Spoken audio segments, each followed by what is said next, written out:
The orbital station Meridian 7 floated in silence above the amber glow of a distant planet. Inside its gleaming corridors, where holographic displays flickered with data streams and automated systems hummed their endless songs, there lived a man named Marcus Chun, who cleaned floors that never seemed to get dirty. He had been a janitor on Meridian 7 for 12 years now. His dark hair had begun to show gray at the temples. His hands were callous from gripping mop handles and carrying supply crates through the lower decks. He wore the same blue maintenance uniform every day, with its worn shoulder straps and scuff boots that had walked 1,000 miles through sterile hallways. Marcus had come to the station after his daughter grew up and moved to the outer colonies. After his wife passed away from the radiation sickness that plagued so many of the old Earth refugees. He came here because he needed work, yes, but also because he needed distance from memories that felt too heavy to carry anymore. The station was home to many species now. Humans worked alongside the Valari, a feline-like race with fur in shades of purple and gold, with large expressive eyes and ears that swiveled to catch every sound. The Valari had joined the interstellar community only 30 years ago, and their queen, Tashara, had chosen Meridian 7 as a diplomatic outpost. Queen Tashara was young by Valari standards, perhaps equivalent to a human in her late 20s. Her pink skin seemed to glow under the station lights, and her long blue hair cascaded down her back like a waterfall. She wore the golden robes of her station, though she often traded them for simpler clothes when she walked among the common areas. Her large eyes held both wisdom and worry, for she was a mother of 3 cubs, and motherhood on a space station millions of miles from her home world was not easy. The cubs were named Zephyr, Nova, and Little Cosmo. Zephyr had purple fur with white patches, Nova was golden orange with curious amber eyes, and Cosmo was the smallest, with cream-colored fur and a tendency to fall asleep anywhere warm. They were perhaps 2 years old in Valari years, roughly equivalent to human toddlers, full of energy and mischief, and an overwhelming need to explore everything their little paws could reach. The royal nursery was located in the diplomatic wing, behind 3 sets of automated doors, and under the constant watch of security drones. It was filled with soft surfaces and educational toys, carefully temperature-controlled, and designed by the best child development experts in the quadrant. The cubs hated it. They escaped constantly. At first, the security team would find them in the ventilation shafts or hiding in supply closets. But over time, a pattern emerged. No matter where the cubs started their adventure, they always ended up in the same place. Section 7, Sublevel 3, the janitor's storage area. Sitting in Marcus Chen's lap. The first time it happened, Marcus had been eating his lunch on an overturned bucket, reading an old paperback novel he had brought from Earth. He heard a scraping sound in the air ducked above him, and then a small purple shape tumbled out, followed by 2 more fuzzy bodies.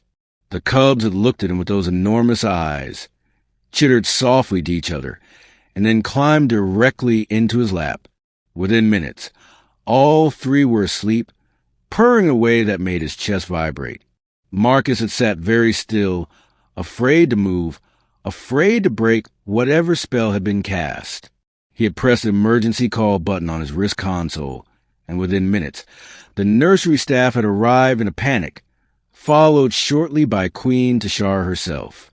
She had stood in the doorway of the storage room, this glowing pink figure in golden robes, staring at her children sleeping peacefully in the lap of a janitor who still held a sandwich in one hand. "They have never slept as soundly," she had whispered, and there was something in her voice that Marcus recognized.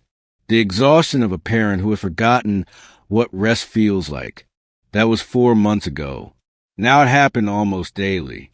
The cubs would escape through increasingly creative methods. They learned to override door sensors, to squeeze through gaps the engineers swore were too small, to distract the security drones with thrown toys while they made their break for freedom. And they always came to Marcus, the station administrator, a stern human woman named Director Voss, had called multiple meetings about it. "This is a security issue," she insisted. "The royal children cannot be allowed to roam the station unsupervised. What if they had accessed the engineering deck, the cargo bay, the docking ports?" But Queen Tashara had been surprisingly calm about the whole situation. "They are not unsupervised," she said quietly. "They are with Marcus." Marcus had been called to these meetings, standing awkwardly in his maintenance uniform while diplomats and security chiefs debated what to do about him. He had tried to explain that he did nothing to encourage the cubs, that he simply sat in his storage area during his break times, and they found him. "What do you do when they arrive?" Director Voss had asked. Marcus had shrugged. "I pet them. I let them sleep. Sometimes I tell them stories." "Stories about what?" "About Earth. About my daughter, when she was young. About the old days before the expansion. Just things I remember." The meetings had gone in circles. Some wanted to assign guards to follow Marcus. Others suggested moving him to a different section of the station. The head of security proposed installing additional barriers around the nursery. But Queen Tashara had made a decision that surprised everyone.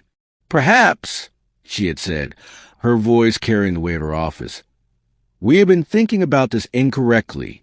Perhaps my children are not escaping. Perhaps they are seeking something they need." On a Tuesday afternoon, by Earth's old calendar which Marcus still kept out of habit, he was mopping the corridor outside the cargo bay when he heard the familiar patter of small paws on metal flooring. He turned to see all three cubs racing toward him, their little faces bright with excitement. Zephyr reached him first, climbing up his leg with tiny claws that poked through his uniform pants. Nova was right behind, and Cosmo brought up the rear, stumbling a bit but determined. Marcus set down his mop and scooped them up 1, 2, 3, settling them against his chest.